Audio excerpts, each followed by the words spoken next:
Haleluya, terpujilah nama Tuhan yang telah mengumpulkan saudara dan saya pada hari ini. Terimalah salam dari mimbar ini. Shalom Glotamres. Wah, lemes sekali, bisa lebih semangat lagi. Shalom Glotamres. Apa kabar semuanya saudara? Tuhan Yesus itu baik, amin. Ada banyak berkat, ada banyak mukjizat, ada banyak uang saudara. Haleluya, yang bangga punya Tuhan Yesus boleh kasih tepuk tangan dulu dong buat Tuhan kita. Haleluya. Kalau saudara nggak keberatan boleh kasih salam kiri kanan saudara, kasih senyum yang terbaik. Katakan, saya senang duduk di samping kamu. Ayo bilang saudara. Haleluya, puji Tuhan saudara. Cukup kiri kanan, gak usah sampai belakang saudara. Puji Tuhan. Saudara siap diberkati? Coba yang siap diberkati sekali lagi dong kasih tepuk tangan buat Tuhan kita. Kita masih dalam sebuah serial khotbah dengan judul besar Injil dan Kabar Baik. Kita masuk kepada bagian kedua, Injil dan Kehidupan. Apa judulnya Bapak Ibu? Injil dan Kehidupan. Mari sama-sama kita baca Galatia 1 ayat 6 dan 7. Kitab Galatia 1 ayat 6 dan 7. Yang sudah di sana sama-sama dengan saya katakan, saya pasti diberkati. Yuk sama-sama kita baca Glotamres 3, 2, 1. Ya, aku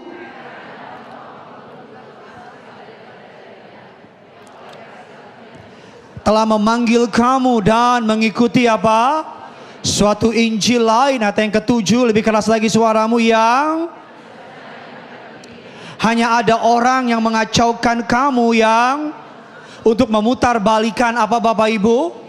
Jadi Rasul Paulus pada masa itu menghadapi jemaat di Galatia. Mereka mendengar Injil Kristus, mereka diselamatkan, dan dalam perjalanan mereka mengikuti Yesus, hidup mereka mulai terkontaminasi dengan Injil-Injil yang lain. Secara singkat sederhananya, orang-orang Farisi, orang-orang Taurat mulai menambahkan syarat dan ketentuan berlaku untuk mereka bisa menerima Injil Kristus. Makanya Paulus berkata, aku heran, mengapa kamu begitu cepat pergi meninggalkan Injil Kristus, mengikuti suatu Injil yang lain. Saya buka dengan sebuah kutipan yang memberkati saya.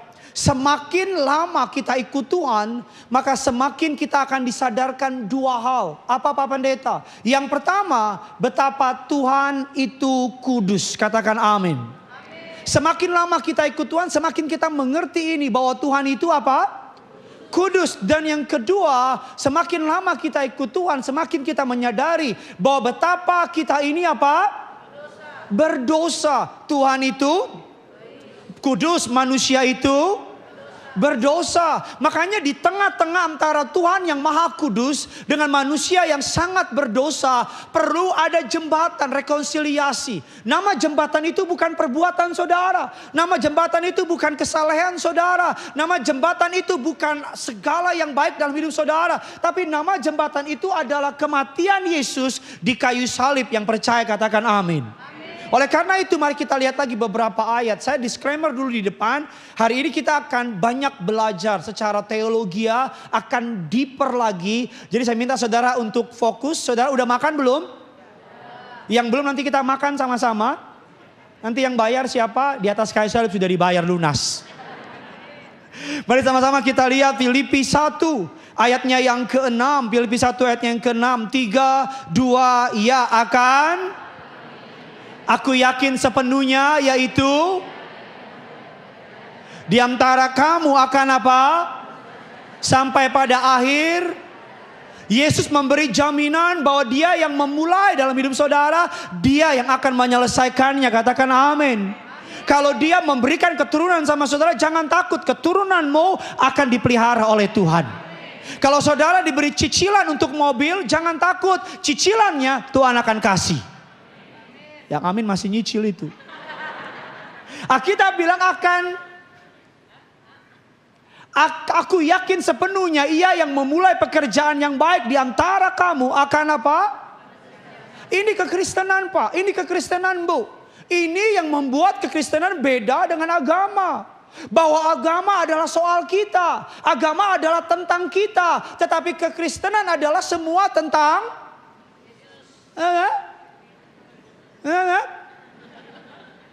Orang kalau nggak ngerti jawabnya emang nggak jelas memang. Kekristenan adalah semua tentang Yesus. Yesus bukan seperti lagu dangdut, Pak. Yang lagunya begini, kau yang memulai. Yang pura-pura nggak tahu lah.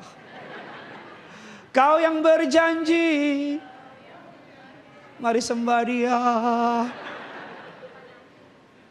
Aku yakin sepenuhnya, kata Paulus, Ia yang memulai pekerjaan di dalam engkau akan menyelesaikannya sampai akhir. Saya bantuin. Jangan gini. Mari kita lihat firman Allah selanjutnya. Mazmur 138. Ini kata Daud. Ayat yang ke-8. Bukan Daud Simanjuntak. Yuk sama-sama kita baca. 3, 2, 1. Ya Tuhan. Ya Tuhan kasih setiamu untuk. Janganlah kau tinggalkan apa? Daud sekalipun Yesus belum mati di kayu salib, pada dia menulis, ketika dia menulis ayat ini, dia katakan Tuhan akan menyelesaikannya bagiku. Ya Tuhan kasih setiamu untuk selama-lamanya. Janganlah kau tinggalkan perbuatan tanganmu. Don't worry, jangan takut. Bilang kiri kanan saudara, kamu gak usah takut. Amin. Bilang sama yang baru ngomong, bilang. Kalau Tuhan yang mulai, Dia akan bertanggung jawab sampai kesudahannya. Saya rasa tepuk tangannya bisa lebih hebat dari Edi. Sama-sama bilang sama saya, kalau Tuhan yang mulai, Dia pasti menyelesaikan. Dia Allah yang bertanggung jawab atas seluruh hidup saya. Sekali lagi kasih tepuk tangan buat Tuhan kita. Oleh karena itu, mari kita lihat Filipi 2 ayatnya yang ke-12. Kita akan belajar lebih dalam. Filipi 2 ayat yang ke-12, nanti kita balik ke Filipi 2 ayat yang ke-13. Yuk, Filipi 2 ayat yang ke-12. 3, 2, ya hai. Kamu senantiasa, karena itu tetaplah apa? Keselamatanmu dengan, bukan saja seperti waktu aku masih hadir, tetapi terlebih pula sekarang waktu aku. Ayatnya yang ke-13 sama-sama kita baca. Karena Allah lah yang baik kemauan maupun pekerjaan menurut apa? Kerelaan. Ayat yang baru kita baca membuat gereja, sejarah gereja mendapati bahwa gereja Tuhan seringkali ditarik kepada dua ekstrim ini. Ekstrim yang kiri ayatnya ayat yang tadi. Ayatnya yang ke-12. Ayat yang ke-12 mengatakan kerjakanlah keselamatanmu dengan takut dan gentar. Ekstrim ini disebut dengan legalisme. Dan ayat yang ke-12 ekstrim yang kanan. Bukan ekstrim, ekstrim. Kalau ekstrim mah itu. Ayat yang ke-12, ayat yang ke-13. Karena Allah lah yang mengerjakan di dalam kamu. Baik kemauan maupun pekerjaan menurut kerelaannya. Ada dua kubu dalam kekristenan. Kubu yang kiri namanya legalisme. Apa itu legalisme, Pak Pendeta? Legalisme adalah segala sesuatu, saya bacakan bagi saudara, mengajarkan bahwa keselamatan dan berkat Tuhan ditentukan oleh usaha manusia. Kesalehan manusia menjadi kunci untuk memperoleh semua berkat rohani. Ayatnya tadi, kerjakanlah keselamatanmu dengan takut dan gentar. Kubu ini beranggapan bahwa semua tentang kita. Semua tentang kekuatan kita, kemampuan kita. Semua kehebatan kita. Pokoknya kalau kamu baik Tuhan berkati. Kalau kamu jahat Tuhan gak berkati. Kalau kamu lupa berdoa ada kutuk dan seterusnya. Tapi kubu yang kiri ayatnya yang ke-13 tadi, bahwa dia mengerjakan di dalam kita, adalah kubu antinomianisme. Apa itu? Orang Kristen berpandangan tidak lagi terikat hukum Taurat. Di dalam Kristus kita telah menerima semua berkat rohani. Karena itu kita bebas berbuat apa saja. Jadinya yang kiri, it's all about grace, grace, grace, grace. Tapi jadinya aneh-aneh. Zina boleh, dosa boleh, nipu boleh. Kan udah diampuni sekali untuk selamanya. Jadinya ngaco. Tapi yang ekstrim kanan, semua perbuatan. Tapi jadinya agamawi. Nih, diam aja nih. Mana nih yang benar? Nah, mari kita akan belajar pada hari ini. Goal dari khotbah ini supaya saudara pulang dari tempat ini ngerti dengan baik apa itu Injil yang sejati. Amin. Oke, nggak apa-apa, nggak usah amin. Saudara pokoknya diam aja terus sampai Tuhan datang kedua kali. Saudara siap diberkati? Amin. Yuk kasih tepuk tangan dulu yang luar biasa. Yang pertama ada apa? Apa yang Paulus bilang tentang Injil yang lain? Yang pertama Injil yang lain disebut dengan Injil agamawi. Injil agamawi, tolong ditampilkan. Injil agamawi. Apa itu Injil agamawi? Injil agamawi adalah Injil yang menekankan kepada perbuatan, yang menekankan kepada tuntutan. Injil ini kelihatannya dari luar kelihatannya bagus karena berfokus pada hal-hal eksternal, tapi nggak pada hal-hal internal. Secara praktek Injil ini mengajarkan kita untuk taat. Tapi bukan sebagai ekspresi dari iman, melainkan wujud dari memperoleh keselamatan. Di Injil ini kita diajar, ayo lama-lama berdoa. Semakin lama berdoa, semakin Tuhan jawab. Don't get me wrong, doanya bagus. Bukan masalah doanya, tapi motivasi di balik doanya. Yang ngerti bilang amin. Makanya Injil ini melahirkan, mungkin akan menyinggung beberapa orang. Tapi ada banyak orang yang hari-hari ini tanpa sadar menjadi orang agamawi. Yang semuanya tentang perbuatan, bukan tentang Yesus lagi. Yang semuanya tentang dirinya, me, myself, and I. Bukan lagi soal Yesus. Injil agamawi pesannya sama dengan setiap agama. Apa? Melakukan perbuatan baik untuk diterima Tuhan. Membangun tangga ke surga. Kalau Injil kabar baik mengatakan kalau kita tidak mampu dengan kekuatan kita mentaati hukum Allah secara sempurna. Hukum diberikan bukan sebagai syarat untuk selamat, tapi sebagai panduan hidup umat Allah yang sudah diselamatkan. Saya ulang sekali lagi, hukum diberikan bukan untuk syarat sebagai selamat, tapi hukum diberikan sebagai panduan hidup umat Allah yang sudah diselamatkan. Amin. Saya mau tanya dulu sama jemaat Glo Tamris di tempat ini.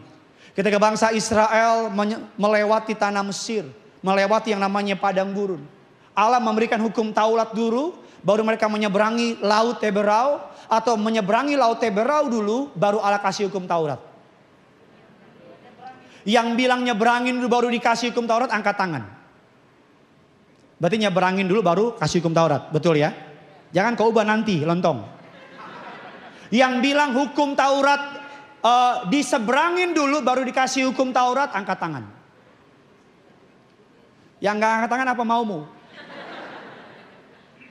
Yang pertama bilang kasih hukum Taurat baru nyeberang, betul ya? Yang kedua bilang nyeberang dulu baru. Kita tahu yang benar adalah apa? Yang benar adalah nyebrang. Ketika mereka beres nyebrang baru di. Karena kalau dikasih hukum Taurat dulu kita tahu mereka nggak bisa taat. Apa maksudnya? Anugerah dulu dikasih. Mereka dapat menyeberangi dalam anugerah Tuhan. Baru hukum Taurat diberikan. Jadi bukan mereka taat baru Tuhan buka jalan. No, bahkan sebelum mereka taat Tuhan sudah buka jalan.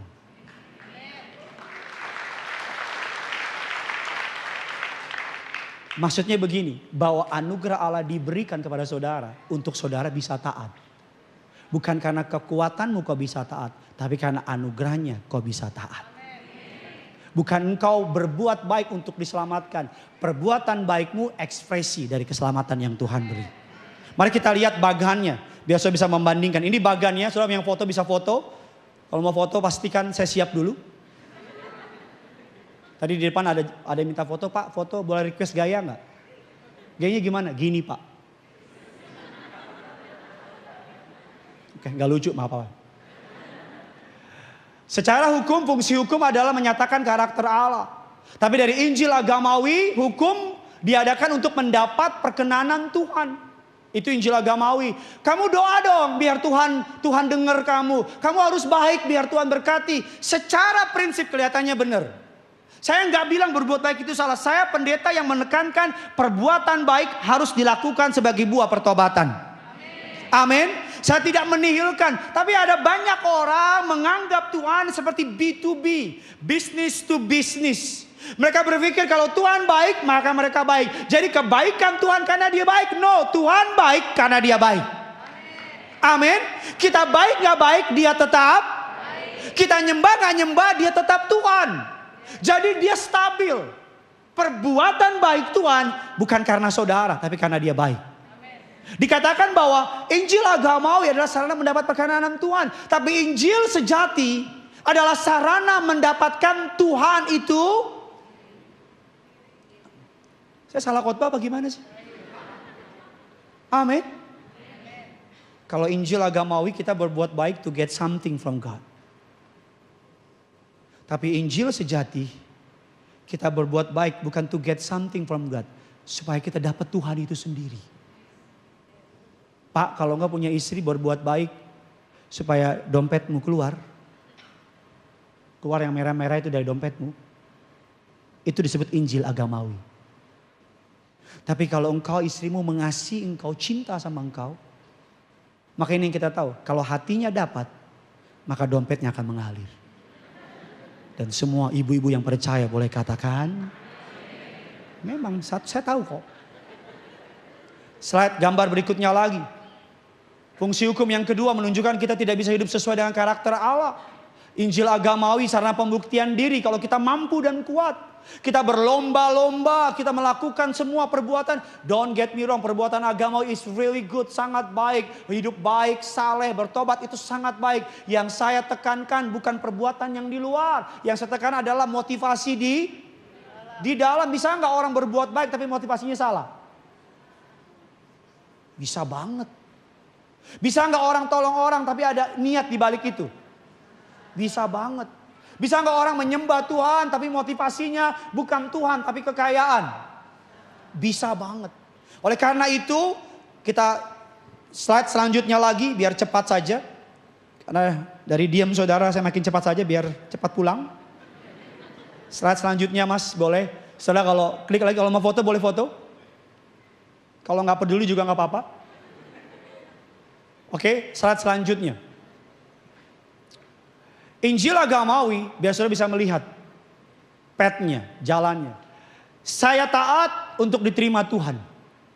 Ketaatannya supaya Tuhan terima. Injil agamawi. Kalau apa buahnya? Takut and insecure. Kalau saya taat, saya berhasil. Maka saya layak. Tapi kalau saya udah taat, saya sudah berhasil. Tapi Tuhan gak kasih doa saya apa yang saya minta. Marah sama Tuhan. Itu Injil agamawi. Kalau lagi ada masalah, doanya jadi hangat sama Tuhan. Kalau lagi ada tantangan, doanya jadi hangat sama Tuhan. Kita kan kalau lagi ada masalah, doanya bukan panggil Tuhan lagi, tapi Tuhan. Bukan lagi tolong, colong aku. Berapa banyak dari sini kalau punya masalah, doanya jadi hangat. Berapa banyak dari kita tiba-tiba jadi manis sama Tuhan. Ketika kita punya masalah. Di Injil agamawi orang taat untuk diterima oleh Tuhan. Tampilkan Injil sejati. Di Injil sejati saya taat bukan supaya diterima oleh Tuhan. Tapi saya taat karena saya sudah diterima Tuhan. Saudara bisa lihat gak bedanya? Nggak bisa? Ya udah gak apa-apa lah. Di Injil agamawi saudara taat untuk. Di Injil sejati kita taat karena kita sudah diterima Tuhan. Saya bilang sama saudara minggu lalu, saya ada pelayanan di Pekanbaru. Dari jauh-jauh hari orang ngundang, KKR gede. Gede saudara. Ada ribuan, mungkin jutaan, mungkin miliaran. Di lapangan gede, yang hadir juga cukup gede. Saya bilang sama istri saya, sayang aku mau ambil deh KKR, saya senang tuh. Istri saya bilang, ada gene wisuda. Dari TKA ke TKB. Memang sangat gak penting. Gene perform. Ya udah, saya batalkan di Pekanbaru, saya datang jam 6:30 pagi. Sekolah Kristen. Sekolahnya Kristen, SPP-nya enggak. Datang. Anak saya tampil, seperti saya bilang minggu lalu sama saudara, dia tampil di depan. Nyanyi lagu. Aku bisa, aku pasti bisa. Temannya ke kiri, dia ke kanan. Temannya lompat, dia diem. Bahkan ada suatu gaya dia cuma taruh tangan begini. Tapi selama penampilan itu mata saya bukan ke anak orang lain. Ke anak saya. Sebelum dia perform, saya udah mengasihi dia. Sebelum dia nari, saya udah cinta sama dia. Sebelum dia menunjukkan perbuatan baik sama saya ayahnya udah mengasihi dia. Itu yang saya maksud dengan kekristenan.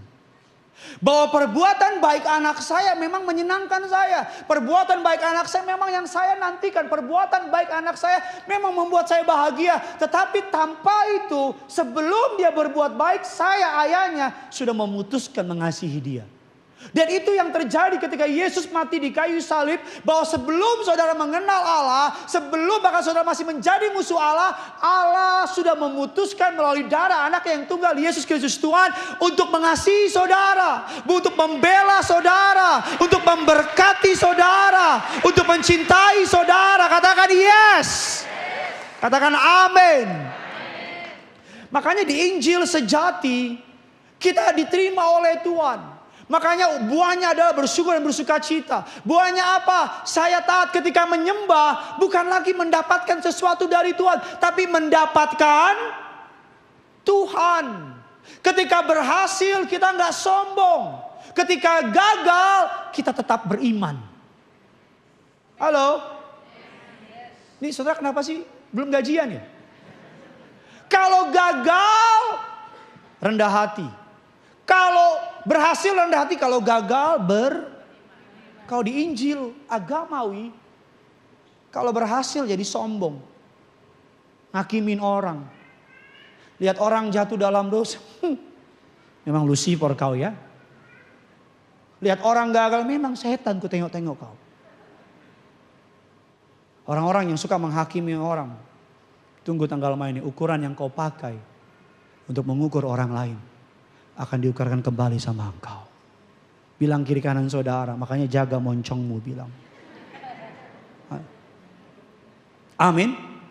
Berikutnya apa lagi? Injil moralisme. Tadi kita belajar Injil agamawi. Saya udah disclaimer dari depan bahwa ini akan banyak, mungkin sudah akan banyak diem. Ya saya berharap diemmu ngerti. Karena mikir. Bukan diemmu mikirin masalah di rumah.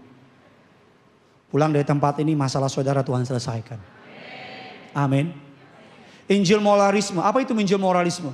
Injil moralisme menciptakan ilusi bahwa kita dapat mencapai semua tuntutan moralis Alkitab dengan kekuatan kita sendiri.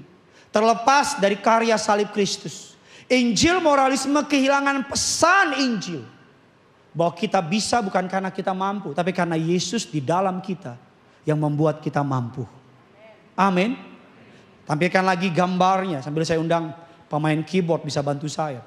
Kita akan di Injil moralisme pendekatannya adalah memodifikasi perilaku. Pusatnya perbuatan. Di Injil sejati pusatnya adalah mengubah hati. Karena saya pendeta yang percaya kalau hati udah benar, perbuatan pasti benar, perkataan pasti benar, pikiran pasti benar. Katakan amin. Tapi kalau hanya mengubah perilaku, kalau saudara nggak suka buah apel, saudara pengen ganti buah mangga, saudara ambil semua buah apel, berapa bulan kemudian yang numbuh tetap apel atau mangga? Saudara kayak nggak ngerti, saya ulang ya. Kalau saudara nggak suka buah apel, terus saudara potong semua buah apel karena nggak suka, terus saudara berharap mangga yang numbuh, berapa bulan kemudian yang numbuh buah apa? Karena yang diperbaiki cuman buahnya, bukan akarnya. Agama cuma sampai di sini. Tapi Yesus sampai di sini. Amin. Agama hanya memotong buahnya. Tapi kekristenan mengubah akarnya. Kalau saudara jatuh dalam dosa yang sama bertahun-tahun, adiksi yang sama, pornografi, minum-minuman keras, seks bebas, dan jatuh terus, bisa jadi yang kau ubah cuma sampai di sini. Perilaku. Makanya Injil sejati mengubah hati. Di Injil moralisme motivasinya penerimaan diri orang lain dan Tuhan. Berbuat baik supaya dilihat orang baik. Hidupnya pencitraan.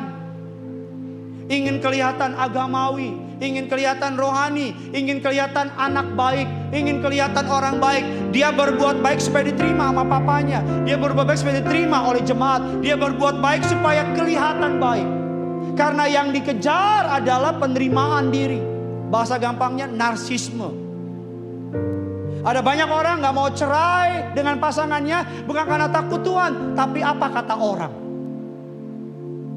Ada banyak orang berbuat baik di depan orang, sebenarnya mau marah tapi malu kelihatan jahat.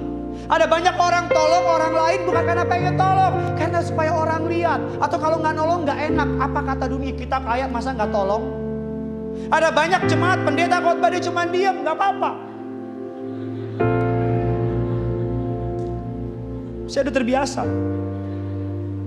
Yang saya maksud, saudara, it's getting better. Kalau saudara dengar baik-baik, saya pun pendeta yang menyiapkan khotbah ini ditampar habis-habisan. Karena tanpa sadar kita berpikiran Tuhan seperti orang di luar sana. Dari kecil kita terbiasa sama angka, kita dikapitalize dengan angka. Makanya kita teradiksi dengan yang namanya penerimaan. Dari SD ada ranking 1, 2, 3. Kita berlomba-lomba dapat ranking. Ada anak terbaik dan sebagainya. Jadi kita terbiasa, teradiksi, terkontaminasi. Kita nagih diterima sama orang. Ketika orang puji kita, kita suka. Ketika orang gak puji, kita bingung. Ketika orang marah, kita marah. Makanya kita susah membedakan antara agama dengan kekristenan. Kita pikir Tuhan kita.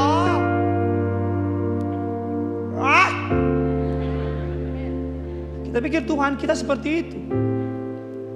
Yang melihat kita based on our performance. Don't get me wrong, saya gak mengecilkan perbuatan baik. I do believe orang yang bertobat pasti murah hati, rendah hati, buah-buah roh nyata dalam hidup orang itu. But listen up. Buah itu natural. Buah itu apa? Natural. Buah itu langsung bertumbuh. Kalau akarnya kuat, saudara gak perlu paksa. Dengan sendirinya buah itu akan apa? Berbuah. Nah yang repot, orang hanya mengubah yang di luar. Ini saya suka di Glow nih, mimbarnya gede. Saya bisa kurus khotbah di sini. Berikutnya, solusinya dalam Injil moralisme, kalau gagal berusaha lebih keras. Tapi dalam Injil sejati, kalau gagal, kita disuruh bukan melihat kegagalan kita. Kita bukan disuruh untuk melihat musuh kita. Kita diajar dalam Injil sejati untuk memandang Yesus.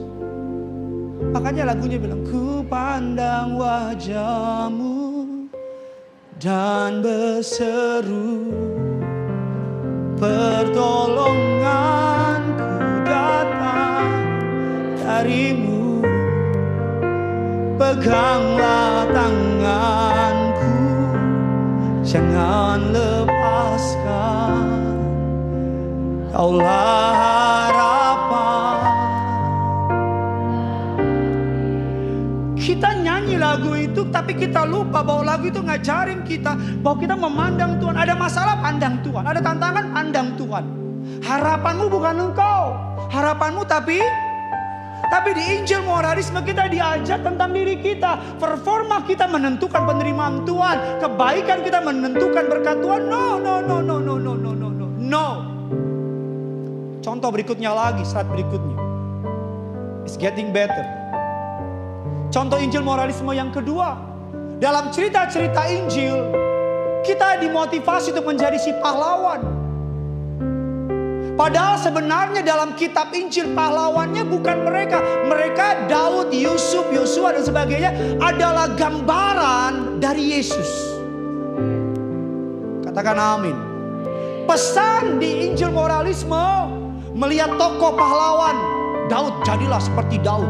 Jadilah seperti Daniel. Jadilah seperti Yusuf. Salah nggak? Nggak salah. Tetapi Injil sejati justru bukan meminta kita melihat mereka, tapi melihat di dalam mereka. Kalau Daud bisa karena kamu punya Yesus, kamu juga bisa. Kalau Yusuf bisa karena kamu punya Yesus, kamu juga bisa. Kalau pahlawan di Alkitab bisa karena kamu punya Yesus, kamu juga. Karena yang bisa karena ada Yesus di dalam mereka. Ayo berikan kemuliaan buat Tuhan kita. Saya sedang mengarahkan pandangan saudara bukan kepada manusia, bukan kepada dirimu. Saya sedang mengarahkan pandangan saudara kepada the only one, Jesus. Yang membuat saya khotbah sampai muka saya merah, yang membuat saya tetap berjalan sekalipun hinaan, makian, fitnaan. I don't care. I don't care. Jalan terus. Karena yang panggil saya bukan manusia, yang panggil saya Yesus. Suruh saya stop apa aja, tapi jangan suruh saya stop berkhotbah. Karena untuk ini Gideon diciptakan. Makanya tolong jangan diem.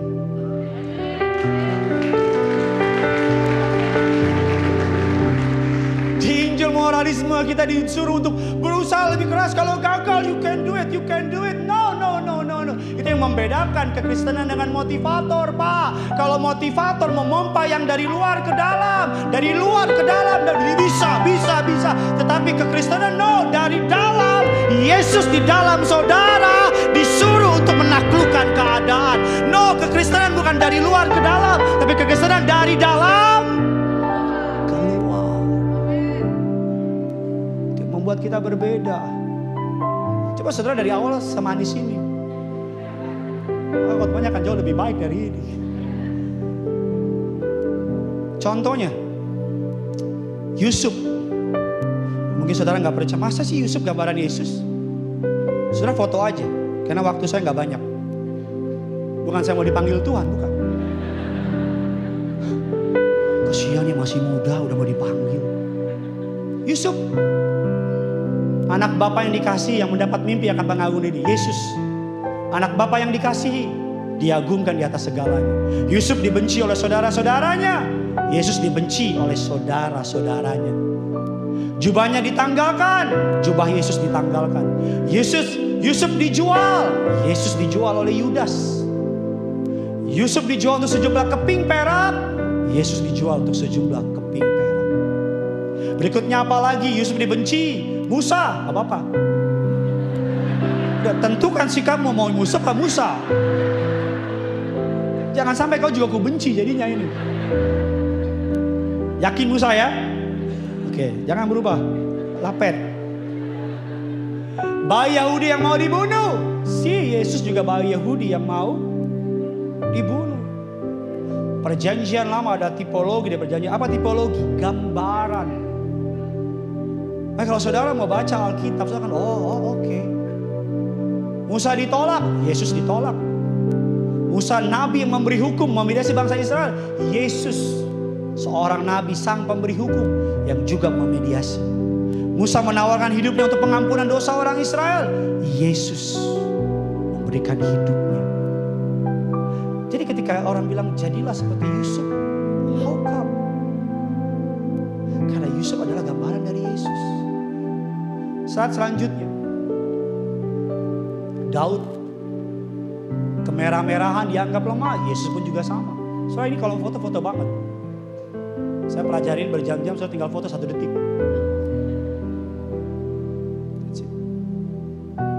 Saat selanjutnya. Oh, belum berarti. Lalu siapa kita Pak Pendeta di kisah Yusuf? Saudara-saudara yang benci. Lalu siapa kita Pak Pendeta di kisah Daud? Bangsa Israel. Yang ngapain? Yang sembunyi. Ketika Goliat datang. Itu kita. Yang ngapain? Yang ngeledekin Daud. Aduh gak bisa loh. Tapi ketika Daud menebas kepala Goliat, siapa yang lari duluan? Menjarah bangsa Israel. Contoh paling gampang begini. Ingat ketika Olimpiade, yang menang Olimpiade itu ganda putri, Grecia Purba, sama tandemnya Apriyani Lumaindong. Kan mereka yang tanding tuh kan. Kita penonton kayak, tapi pas mereka menang, waduh kita Indonesia warna air kau. Yang tanding siapa?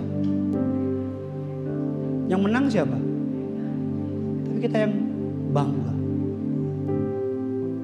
Yesus seperti mereka. In the another level yang jauh. Mereka yang Yesus yang mewakili kita di hadapan Bapa. Kalau kita mewakili diri kita sendiri nggak laku. Ada apa lagi berikutnya? Injil self help. Apa itu Injil self help? Foto aja sendiri. Injil self help mengajar kita membantu Tuhan, membantu mereka yang membantu diri mereka sendiri. Makanya ada campuran antara nilai-nilai dunia dimasukin ke gereja. Ayo dong, Tuhan gak bisa bantu mereka yang tidak mau membantu diri sendiri. Terkesan benar, tapi kenyataannya Tuhan menyelamatkan. Tolong slide. Tuhan menyelamatkan mereka yang tidak bisa menyelamatkan diri mereka sendiri. Di Injil self help tujuan Alkitab membantu hidup agar bisa memiliki hidup yang baik. Bagus gak? Bagus. Tapi di Injil sejati menyatakan Tuhan agar saya bisa mengenal Dia dan karyanya. Di Injil self help pusat kehidupannya adalah saya. Tapi di Injil sejati pusat kehidupannya adalah apa? Di Injil self help pertanyaan dasar how to, bagaimana caranya. Tapi di Injil sejati pertanyaannya adalah who, siapa? Kristus yang menyelesaikan bagi saudara. Di pendekatannya modifikasi perilaku. Injil sejati pendekatannya adalah perubahan hati. Kalau hati benar, maka semua pasti benar. Yang setuju boleh bilang amin. Makanya Thomas Cranmer, seorang hamba Tuhan mengatakan demikian. Yang dapat membantu kita memahami hati manusia. Kenapa perlu hati yang dimodifikasi bukan perilaku? Apa yang hati cintai, kehendak akan memilih. Dan pikiran akan membenarkan. Apa yang hati cintai, kehendak akan. Dan pikiran akan. Apa maksudnya? Kalau memang hati kita mencintai dunia, maka kalau hati kita mencintai, maka kehendak saudara, tindakan saudara, you will do segala cara untuk mencapai apa yang saudara mau. Kalau saudara selingkuh,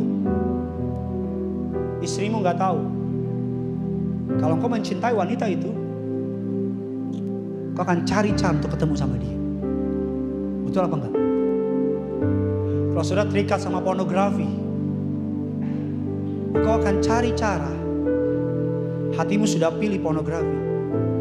Malam-malam kau akan cari cara untuk nonton blue film. Tiba-tiba kau jadi pinter gitu, penuh hikmat. Di toilet lah. Kalau hatimu memang mohon maaf mau selingkuh, hati sudah milih untuk selingkuh, maka pikiran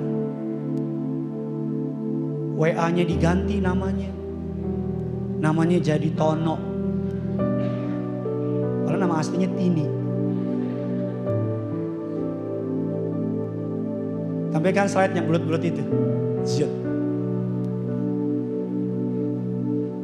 Hati mencintai, mengingini, menyembah, maka kehendak akan memilih. Pikiran, makanya orang itu kalau mohon maaf kalau udah salah diomongin, enggak kok nggak gitu. Lu jangan selingkuh. Lu nggak tahu aja suamiku kayak gimana. Karena ini udah milih.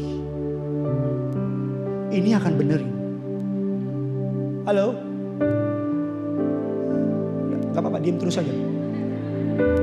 Kalau ini udah membenarkan, maka ini akan. Ini tinggal ngakuin. Agama hanya sampai di sini. Saya adiksi sama rokok, buang rokoknya betul. Bertahan berapa lama? Sebulan, 2 bulan, 3 bulan.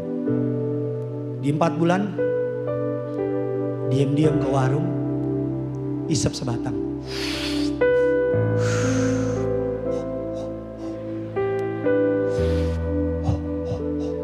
Pria punya selera. Sampai rumah, kumur-kumur. Saya bukan pelaku ya. Ini harus jelas dulu nih. Yang kau bilang, fasih bener tuh pendeta. Jangan-jangan mantan tuh pendeta. No. Sampai rumah, Mama. Palsu kan. Agama cuma sampai di sini. Tapi yang Tuhan mau ubah bukan ini. Tapi ini. Saya ngelayanin orang yang masturbasi sehari 7 kali. Dia berusaha lepas dengan kekuatannya. Saya mau tahu berapa best rekornya dia gak masturbasi? 4 bulan, 27 hari, sekian menit, sekian jam, saya lupa. Karena kenapa? Yang berubah cuma ini. Suatu hari dalam sebuah KKR, dia maju altar call, nangis kejar. Air mata sama ingus susah dibedain. Roh Kudus jamah orang itu. Ininya benar udah. Abang saya, abang ketiga 20 tahun narkoba. 20 years. RSKO udah 5 kali. Dulos udah 3 kali. 3 kali. Bahkan pernah di Dulos yang rame waktu itu, yang dibakar. Abang saya di situ pasien. Dia pura-pura mati. Biar gak dihajar masa. Sampai di rumah dia nangis.